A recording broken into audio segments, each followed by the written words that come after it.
I'm a columnist for the New York Times, and every column I was writing was about social isolation, whether it's political polarization, rising suicide rate, opiate addiction, the way we treat each other nastily. A lot of it is about isolation, loneliness, distrust. And I was figuring people were solving that problem out in the country in local endeavors everywhere.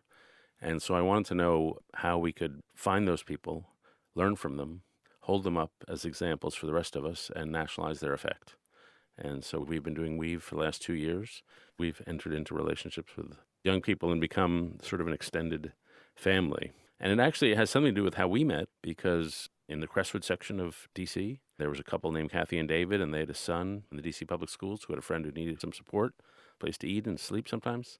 And then that kid had a friend, that kid had a friend. And when I started going in 2015, there were like 30 kids around the dinner table. And I went there every Thursday night for dinner, pretty much for the next 3 or 4 or 5 years. And we met around that dinner table. We did. Kathy and David are neighbors of mine.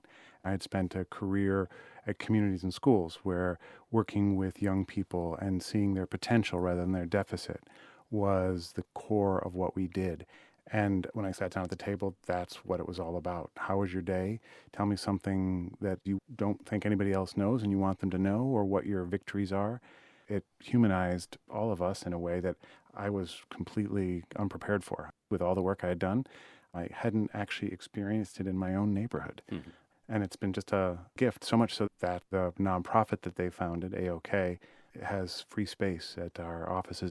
And it's been fascinating watching their art and that community just show up in a business office in downtown D.C. When you see the raw art reflecting their own experience, most kids are African American, some Filipino, some Latino.